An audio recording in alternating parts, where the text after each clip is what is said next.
Are you ready to learn? Because my super experienced guests are ready to share some really valuable information. Make sure and listen all the way to the end to get help and support. So let's start with the best audio experience. Hello everyone and welcome to our show. Today we discuss about storytelling principles because it's very important to consider in your marketing message if you create content, because customers don't buy from boring messages, boring content, and it's important to share your story that Apple does, BMW does, many other big brands always do. And I'm so excited to discuss this topic with Robert Carnes. How are you?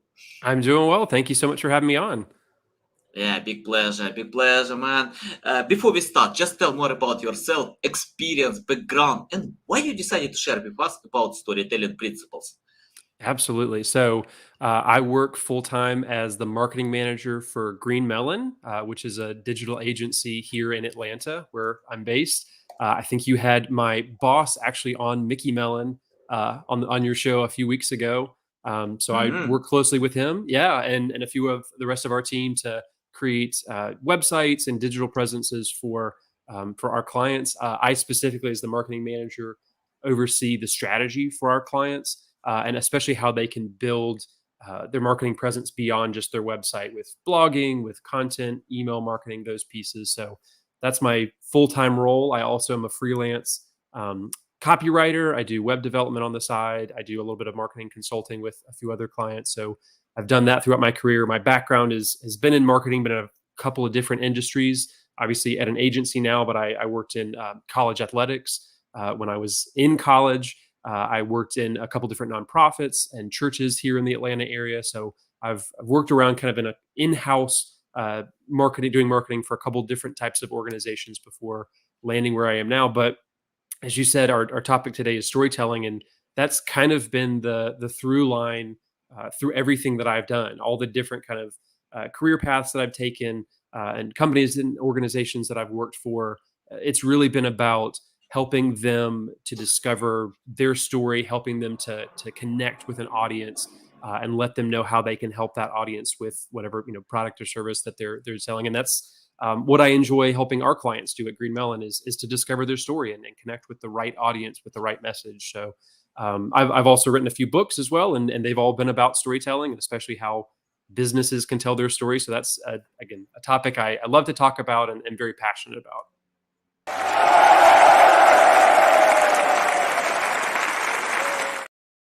Wow, love your experience. Yeah, extended experience. Okay, I have a bunch of questions. Yeah. I want to start from my live topic. I love reading books. Now, it's my passion. Now, I remember when I overwatched TV many years ago.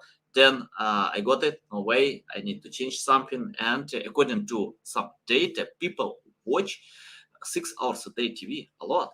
And yeah, it's hard to develop, to go ahead. I changed my bad habit to a good one right now. I love reading a lot more before the sleep. But I found one interesting thing. Many business books are good for sleeping. When you have the problem with sleeping, you can take some of these books and sleep well all night. Don't remember anything from this book. So, can you tell your methods of writing, because you have experience with copywriting, freelancing, writing book? So, tell how to write text that people will be interested to read. For example, my loving author is Jack London. He wrote books 100 years ago, Mhm. but when I take his books, I can't stop. I can read the entire book because I can feel that I am the part of the journey, of this adventure. I have this feeling that I'm in a new world, new environment, and I can take it. So yeah, and once I had the conversation with Jim Edwards. He has been working 10 years in Business Insider. They started company from scratch and sold for $500 million, 1,000 employees. But he shared one interesting thing. They decided to create non-boring content in boring niche. So they changed approaches, changed the game, and it's interesting to consume this content. That's why they have such huge audience. Can you tell about writing non-boring content that people can consume until the end? Yeah, that's, I think, very relatable. I think a lot of people find what businesses put out oftentimes to be boring. And we're, like you said, I mean, it's so easy to watch TV with all the different streaming platforms out there. Like, that's easily consumable content, right? And I think so many of them, they just have great stories. That's one of the reasons why we're drawn to films and movies. I think books and reading, like Jack London, I mean, there are great stories there as well. You just have to work a little bit harder. So as a content creator, as a storyteller, how do you create content that isn't boring and that actually connects with an audience? I think just like everything else within marketing, it begins with understanding who that audience is. Like, what are they looking for? Why should they read your blog post, your book, your ebook, any of those type of pieces that you're trying to put out? Like, put yourself in their shoes first, because often if you just write things by default and you write things for yourself, it's going to be interesting to you. It's going to mean something to you, but it may not mean anything to the person you're trying to write it for. And you may never actually find an audience because you're your audience, right? So if you start by putting yourself in their shoes first and you empathize with them and you try to like understand, maybe even talking to them directly and say like, what kind of stuff interests you? I think that helps. And of course, to tie it back to our topic today, I think telling stories and not just dumping content, dumping data on top of them, I think that's going to make it a lot more interesting. And that's one of the, like, I wrote the book on storytelling. And in order to write that, I researched and read a lot of books on storytelling, and they were great. They were informative, but so many of them were just data and research heavy and didn't actually tell any stories themselves. And so that was one of the things I tried to do in my book about storytelling, was tell so many examples of businesses and organizations that have done a good job with storytelling and explained why they did it and what they did. And yeah, just told their story. And I think that made it hopefully a lot more interesting for my audience to actually read it. Nice. You convinced me. I'm going to read your books because, I have extended list of books that I need to read. So yeah, I put your books on my list. By the way, guys, you can find all these books in the description below on our podcast. So yeah, I recommend to read it. And I have the question about, you mentioned that you need to understand the reader. You need to understand the audience who will consume your content. But I found one interesting thing that many well-known bloggers usually share their personality. They play themselves, become themselves. They don't copy others, and audience can follow them because of their personality. Can you tell how to find the balance between data about your audience? If I learn my audience, but it's not my personality, I wanna change approach, I wanna be myself. So can you tell to find this balance between being yourself and your audience? Yeah, that's a great question. And as a writer, I care a lot about my voice, right? I want to be distinctive. I want to be someone that my audience can trust. So yeah, you want to have empathy for your audience and you want to understand them, but not necessarily copy them. Not necessarily, like, you may be even a member of your own audience, but you want to stand out as an individual, as somebody that they can trust.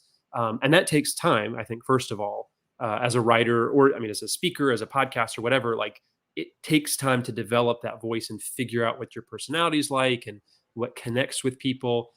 Sometimes it begins by just studying the people that inspired you, the authors that you like, the influencers or the podcasters or speakers that you find interesting. Like, what about them stands out? What is meaningful about how they speak or how they write? So kind of beginning with some of that imitation is a way to start, and then slowly develop your own kind of personality, your own create. How much humor do you use? How, are you more data driven or are you more kind of story driven? Like, all of those little details come and develop over time.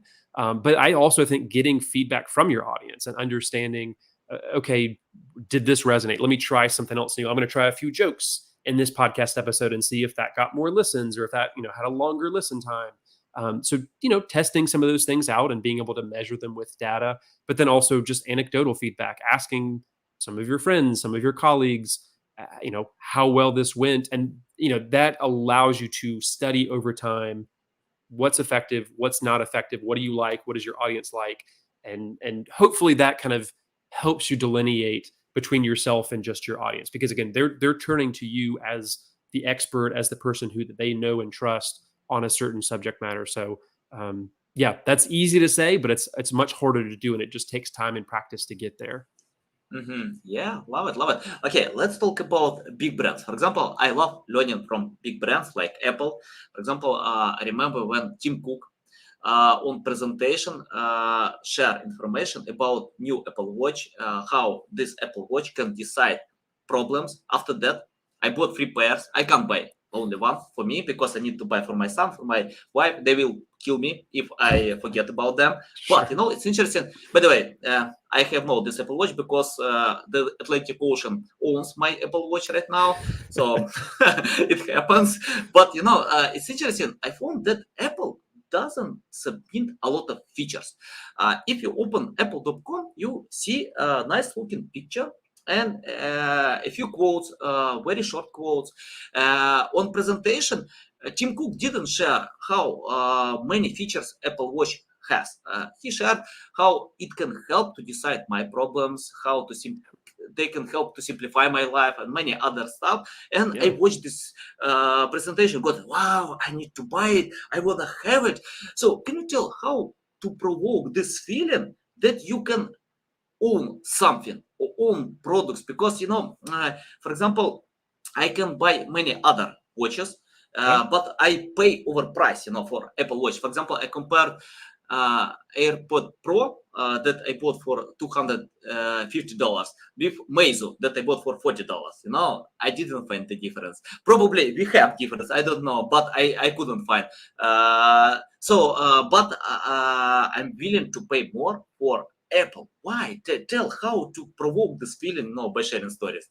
Yeah, that's a great example, and I think Apple is an easy one. A lot of people turn to because they've done it so well.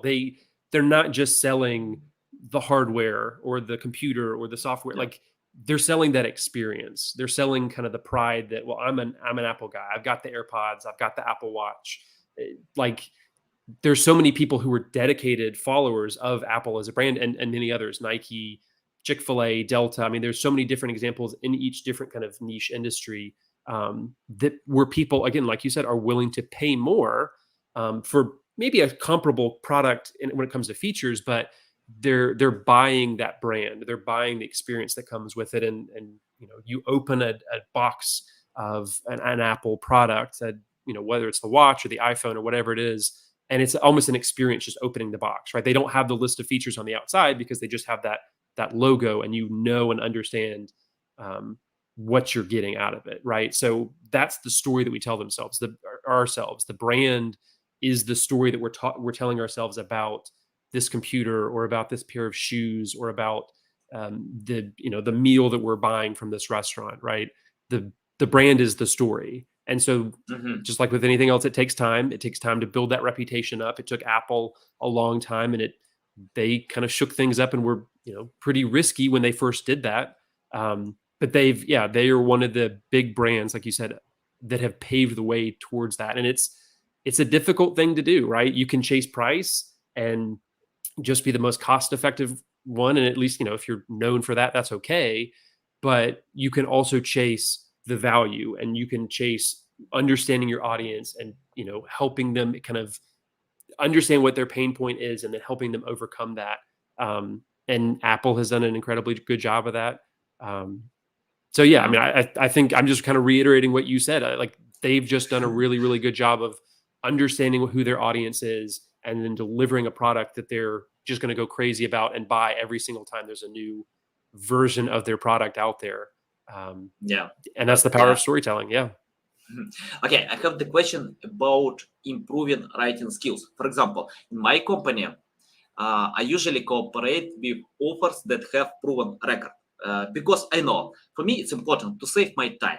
If I know that authors can write text that people read, that Google ranks, that gets a lot of engagement on social media, so I want to cooperate with this offer. But I have some students on my audience, and they want to learn how to improve writing skills. Many marketing books experts share you need to create only high quality content. But how to do it without experience? I don't know. For example, I failed many times by creating the first piece of content many times. Even the second, the third, probably 100 times you can fail. But you can learn to improve your skills. And I think it's important to write a lot, and I like more the approach of Gary Vee. And he shared, you need to forget about quality and think about quantity, because quantity brings experience, confidence of creating high quality content. And many great authors usually write plus 1,000 words a day. They do it without any excuses, just write to improve writing skills. Can you tell your methods how to improve writing skills? Because you have experience in copywriting, writing books. Just tell how to do it. I mean, a perfect lead in, because I think, that quality or quantity leads to quality. Just practicing, doing it every single day, building up a habit of writing regularly. And I think writing a lot of different types of content, not just, I've written lots of blog posts, but I've also written white papers and ebooks. I've written full length books. I've written even just like creative writing, fictional short stories. Working on a novel, like doing a lot of different types of content, because each one builds a different set of writing skills that helps kind of lend themselves to other pieces, right? Different lengths, like short form, social media pieces, all the way to 10,000, 20,000 word pieces. Like those take different skills. And so if you're able to try and practice different types, it really helps. But like you're saying, like if you just do 1,000 words a day, 500 words a day, 200 words a day, and just make it regular habit, one, you're going to get better at it. Hopefully that means you're going to enjoy it a little bit more, and you're going to know what it takes to be able to write quality content. It's going to force you to put some of that stuff in front of people. I know a lot of folks like to blog every single day. Seth Godin is a great example of just putting out, he probably puts out 300 or 400 words a day, and he may have had to write 1,000 or 2,000 words to get to those right 300 or 400 words. So know that editing is another kind of piece of that too, that it's not just about putting words down on a page or on a screen and then just immediately pushing them out there. You've got to take some time to write the words first, take some, a breath, then go back and edit them, read them. How do they sound? Fix those little mistakes, polish things up, remove those unnecessary words. And then, that's going to show you, rereading your work is going to show you, okay, where do I need to improve here? You mentioned that you're reading a lot more. I think reading good writing is also one of the best ways to become a better writer too, because you're seeing so many examples of people who were doing a good job writing. They have all the experience of writing well. And so you're going to learn from them if you read their blog posts, if you read their ebooks, if you read their novels. Read a lot of different types of writing as well. And if you put those two things together, again, that takes a lot of time. It's an investment of time, but then on the back end, years later, you're going to just be so much better as a result of it. Yeah, nice. I couldn't agree more with that. Yeah, 100%. I love Seth Godin. I love his books. I'm not a reader of his blog. I check out a few times, but I think he provides a good job. Not just to write a lot, but I think it's important to do without excuses. Just do your job. I remember when Arnold Schwarzenegger shared why he still training, and someone asked him, why are you doing? You're an old man. And he replied, okay, why you clean your teeth? Why you breathe air? So it's the same. It's habit. Yeah. He can't live without training. So he needs to do this workout, to train hard, because it's habit. So it's part of life. I agree with that 100%. I have the question about how to hook attention. According to many tools, studies, people can bounce content for a few seconds. For example, if they watch YouTube videos, they can 80% of people bounce for 20 seconds. If they read blog articles, they usually read the first, the second sentence and bounce. It's the same with books. If I remember correctly, like 5% of all books are read. So in most cases, people ignore it. Tell how to catch attention in the beginning and provide a solid reason to read the whole content. Yeah, that's a great question. And that's the thing that I think a lot of marketers, a lot of writers, storytellers struggle with because it's so easy to publish content. It's so easy to try to build a platform. And so you're now competing with everyone else who's trying to push out their blog post and push out their podcast episode and push out their book. So it's easier to get into the kind of playing field, but the playing field is so crowded now. So you have to find a unique way to stand out and stand above the crowd so that people will actually listen to you, right? Because there are, as crowded as there is, like there were some writers and podcasters and influencers who who like 80% of the audience will listen to because they have something unique, right? They either have a unique voice, they're saying something that's different, they somehow understand the audience in a way that the vast majority of other people don't. Because most of the content that's out there, I think, is just kind of written by default. And that's okay. Like, if you're practicing, if you're just putting out content, like you said, to build up that habit of writing, and you're not necessarily doing it to build up a huge audience, that's okay.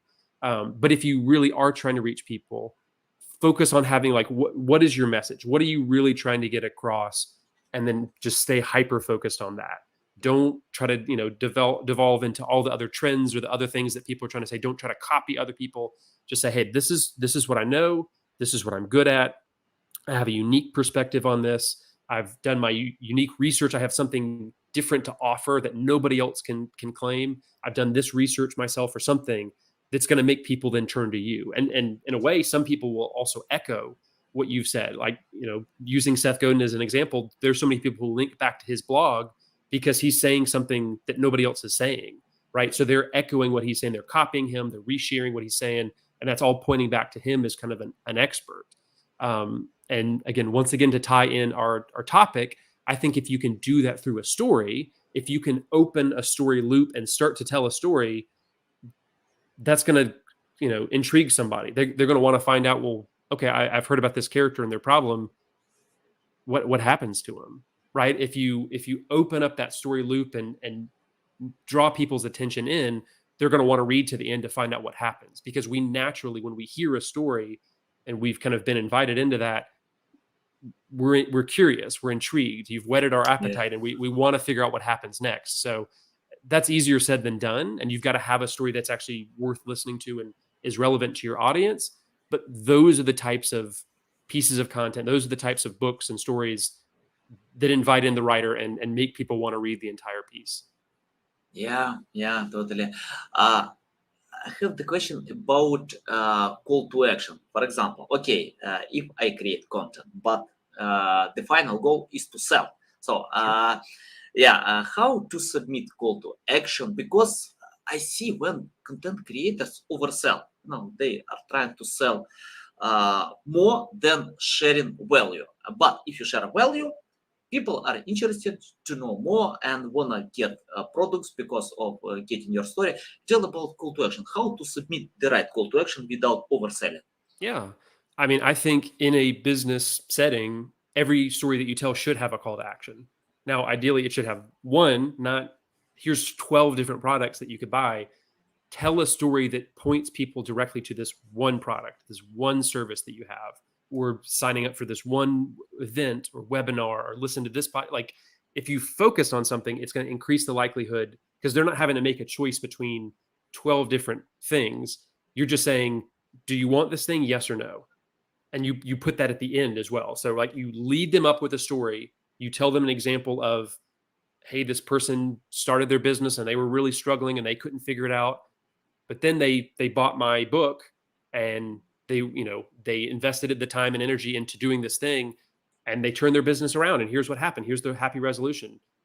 Do you want that as well? Would you like for your business to stop struggling too? Well, then maybe you should check out this book or this course or this, this whatever thing that helped the character in the story. point them to the same call to action and say, hey, you can have a similar story too. Wouldn't you like to have the same type of resolution in your life? Well, then here's the answer. I have the solution that you're looking for. So just, again, easier said than done. That's not always easy. And you don't always have that great testimonial that really sells your product. Maybe, yeah, you need to be looking for that and listening for that. But if you can tie a direct line between the story, the character that you're talking about, and then this thing that you have that, the audience can use to have a similar type of story, then I think it's a pretty easy no-brainer. So again, one call to action, put it at the end, and connect it to a story that explains to people in just a crystal clear way, this is what you can expect from this book or this course or this product. Yeah, nice, love it. You mentioned about about uniqueness. Before this reply, you mentioned that you need to share something unique.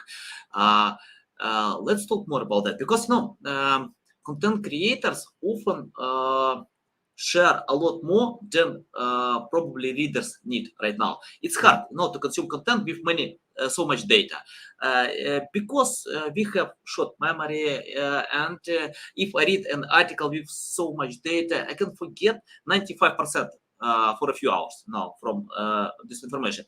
But I found simplicity works well. When you simplify experience, and but of course it depends on the audience.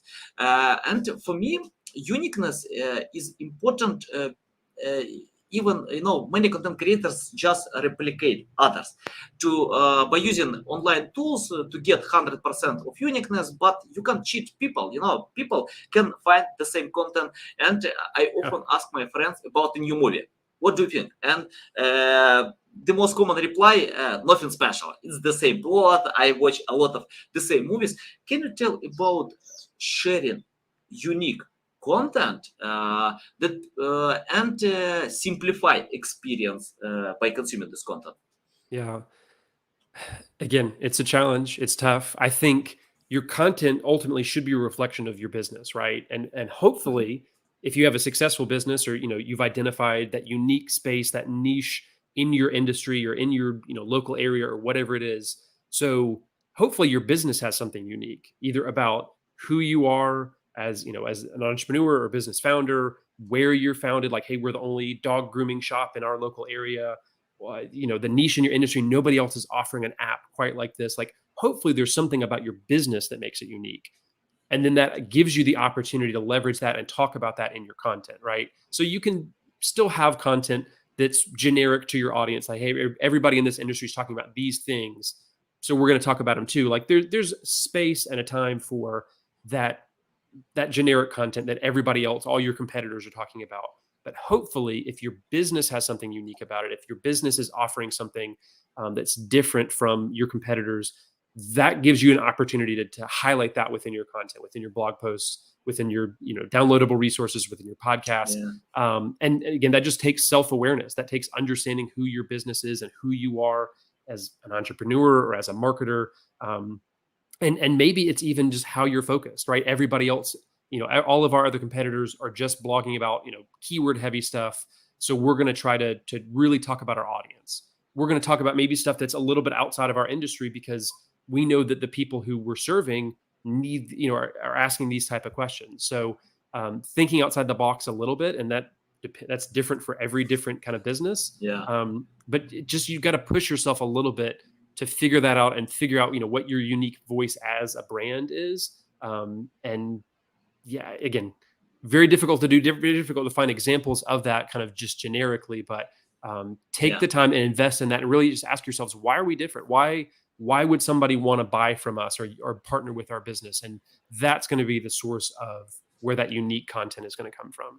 Yeah, unique selling proposition is a must-have, because Yes. I see when companies, we often get requests, please create the same website that my competitors have. Check out my competitors, how they get traffic and sales. Let's steal this traffic and sales. But I think all competitors that rank well on Google or get traffic on YouTube, LinkedIn, anywhere, they usually consider their strong side. For example, if I'm not good with filming, why I need to film content for YouTube if it's not my strong side? Probably I can write much better. I can, I don't know, have a podcast. So it depends. Can you tell about finding the right strategy? Because many marketers tell you need to analyze competitors to find how they get traffic. For example, by using SEMrush, Ahrefs, many other great tools. But I think it's better to find for their weaknesses and consider our strong side to create content on this field. Can you tell about creating the right strategy, not replicating competitors? Yeah, I mean, understanding your competition is the first step. Like you have to see, okay, who else is my audience, considering? Who else could they choose instead of my business? So like that, that has to be a part of it. But there's a lot of businesses and companies that just stop there and go, okay, well, this is who they're choosing from. So I'm just gonna, I'm gonna copy them. I'm gonna replicate their website. I'm gonna compete for the same keywords. And yeah, that's kind of just locking you in a zero sum game where you're just going straight head to head with your competitor.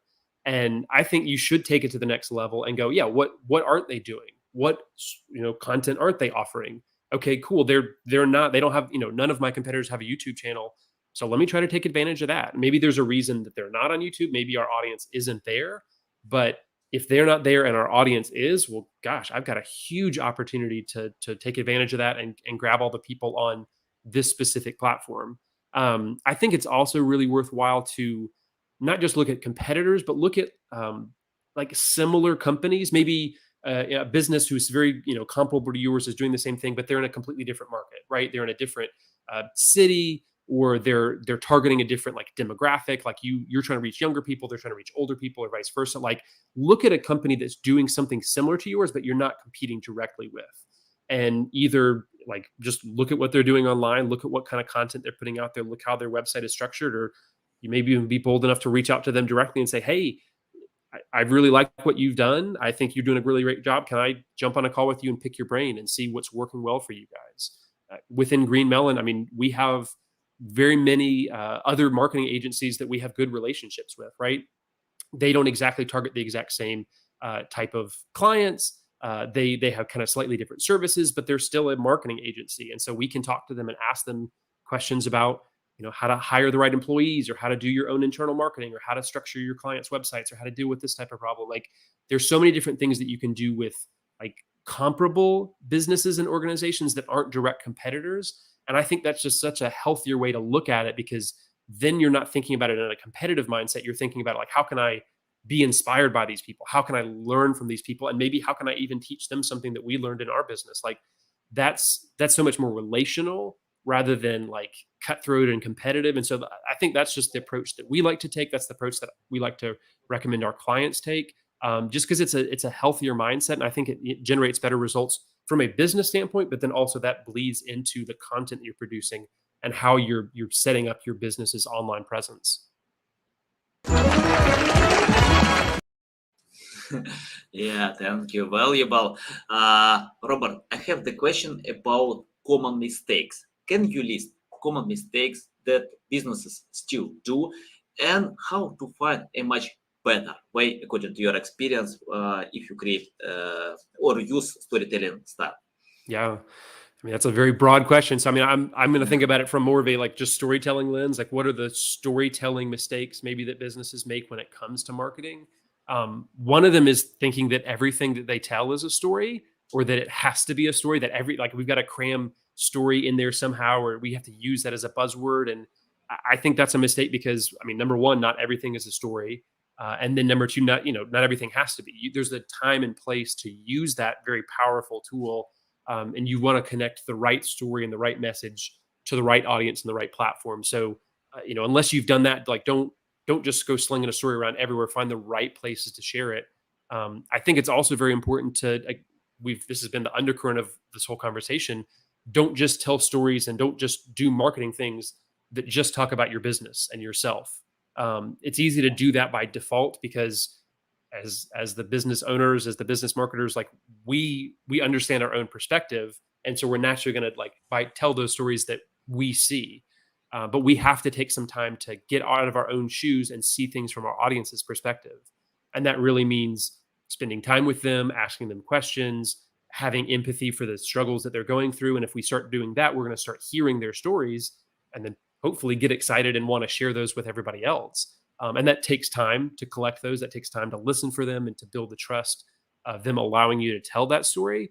But if we don't invest in that, we're just going to be telling boring stories about ourselves that's not going to really provide any value or any interest to anybody else. So I think probably those are the two biggest mistakes when it comes to storytelling, because it takes some extra effort. It takes some extra investment and thought to try to do those things. But I think it's really worth that extra investment if you're going to actually tell effective stories within your business's marketing. Yeah, nice. Let's help someone from my audience who wanna become an expert in one day. Let's imagine you have no experience, knowledge, skills. You started from scratch completely. You didn't write any books. You didn't write any text. You just from scratch. What will you do today to improve your writing skills and to create awesome stories? Yeah. So, I mean, if you want to become an expert, I mean, first of all, don't go around calling yourself an expert, because I have a natural skepticism for anybody who says, "Yeah, I'm the social media expert." I'm like, well, I would rather you prove it rather than tell me that. Second, I think you really need to have a focus. You really do, like, just like your business needs to have a unique selling point. I think you as a content expert, a topic expert, needs to have some specific niche, some specific unique area that you're trying to focus on, right? I mean, storytelling, marketing, business, those are very general, broad categories. But if you can focus down a little bit more specifically and niche and go, well, no, I like to talk about creating digital content for small businesses, or I like to talk about storytelling within, small businesses and nonprofits, or something like that. If you can close it in and go a little bit more specific, you'll actually reach a wider audience than just trying to be another one of the marketing experts out there, right? And there's a lot of things that you can talk about within each of those different niche subjects, and you can talk about things outside of that. But if you want to be the kind of go-to person for anything, it helps to be one of the few in a small area, be a big fish in a small pond, rather than being a small fish in a big pond where you're just trying to swim with everybody else. So I think that's one of the things. And I mean, just like we're talking about here, consuming content, looking at other brands, reading books on those subjects, like typically there's a lot of content that's already out there. So just be a student, like listen to everything else that everybody has talked about. Make sure you're not copying them. Make sure to learn from them and reference them. But then also, then where there are gaps in the marketplace, what other topics people haven't talked about. And so then you can focus on those things and say, hey, nobody's talking about this thing. I'm going to add my voice to the conversation in a way that's meaningful and relevant, rather than just regurgitating something everybody else has said. So I think those are the steps towards actually becoming an expert and somebody that people can trust and listen to on a topic. Yeah, I agree with that. I think experts never name themselves experts because they are students. So they're students on this life. But I often see this issue on LinkedIn when people share on their bio, I'm guru, I'm expert, but I don't see on Gary Vee account, on Neil Patel account, on Sam Godin account, they are experts because they are students. These people achieved a lot, but they are students. They keep learning, updating, and going ahead. I have the question about AI. Can you tell, do we need to use AI today? Because people are looking for simple solutions by generating text with AI tools. By the way, I use them, but I edit a lot. I just get ideas from AI. They can help to save my time, by looking for keywords. Tell about AI. Do we need to consider AI by creating content or not? That's an interesting question. And I think that's constantly changing. If you'd asked me that like 5 years ago, I would have said, no. I mean, at that point, it wasn't ready. The technology wasn't at a point where it was actually generating good content. It was just it was doing a lot of guesswork. In the past few years, like AI has done a lot. It's pretty incredible to see some of the tools. I mean, from a writing perspective and content creating perspective, but also from like a graphic design perspective. AI is pretty powerful, and it's amazing it's just fascinating to even watch some of those tools and what they're capable of. But just like you said, it's at the point right now that it's helpful and it can get us to a starting point, but it still very much sounds like a computer generated blog post or computer generated ebook. And so it still needs that human touch. It still needs the humanization, the personalization that only we can give right now. Now, in 5 more years, I don't know, maybe we won't be able to tell the difference between something that a person has written and something that a computer has written. I don't know. We'll see what the future holds. But yeah, for right now, I think some AI tools are capable of at least helping us and at least getting us some of the way there. But I do think you still need to add your own thoughts and do the work to edit it and craft it and do it in a way that makes sure that people know that it's from a human and it's relevant rather than just computers getting us 80% of the way there, and we can kind of fill in that last 10 to 20%. But Yeah, it's by the way, fascinating where the technology is going. yeah, we'll see, we'll see. I think copywriters are not endangered. Mediocre copywriters endangered because AI tools can beat them, in one side. But great writers, no way. Great writers can share stories, can provoke emotions, and I check out many times AI content. And by the way, OpenAI updated their algorithm with new version. DaVinci 3, I got this message. I didn't test it. I need to test because it creates more. It's not like emotions. It's more about long content. Because before that was created like just short content. It's interesting. Sure. I'll test it. But I think if you update your skills, you can beat AI in one side. Just do your job, and Yes. AI can't cover emotions. Now I'm not sure about future, but we'll see. So marketers can adapt fast now to any challenges. And I have the final question. Can you tell about the future of content creation? Your forecast about the future prediction. What kind of future will be from your experience? Ooh, that's a really great one. It's a challenge to make those predictions. And I mean, there are more platforms that are coming on. I mean, new social channels, the social networks change every single day.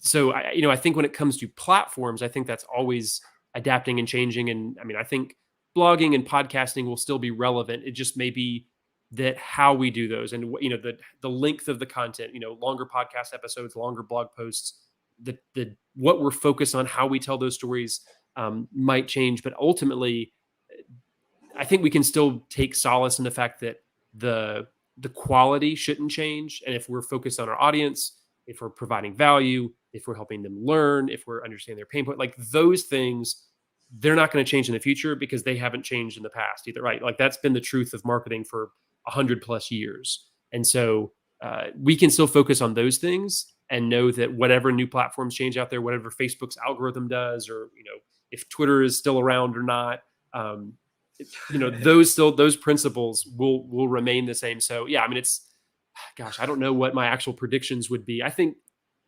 in 10 years things will probably look roughly the same. I think we'll have a few new players, and they'll multi-channel strategies where you're creating videos and then you take the audio and you put it in a podcast and you get the transcription. I think that's going to become more and more important, and there may be even more skills that you have to add on top of that. It's only going to probably get more fragmented and more complicated as we go. But again, that can confuse us and distract us, or we can just say, hey, no. Regardless of the type of content, regardless of who I'm targeting or how I'm targeting them, I just have to know who my audience is, what pain points they have, how I can serve them, how I can add value to them, how I can make their life better. If we just stay focused on those things, I think everything else is just learning new skills and learning new platforms. Yeah, love it. Awesome. Robert, it's a big pleasure to get on my show, to learn from you. Tell our audience how they can reach out to you, learn more about you, follow you. Yeah, absolutely. So robertcarnes.org is my website. You can also follow me on most of the social media channels at jamrobcar. And then also, if you are interested in the book on storytelling that I just wrote, The Story Cycle, it's storycyclebook.com is where you can learn more information about that. So yeah, encourage anybody to reach out to me. Check us out. Also, greenmelonmedia.com is the name of our agency. It's where I work. And so you can check out the work we do there as well. So looking forward to connecting with anybody who's interested. Nice, guys. You can find all these links in the description below. Listen us on Apple, Google, Spotify. Thanks again for your time. A big pleasure. Welcome back anytime back to share more valuable insights. I love it, guys. You need to read this book because you can see a lot of value if you wanna become a better marketer. Just do it. Okay, guys, love you. See you.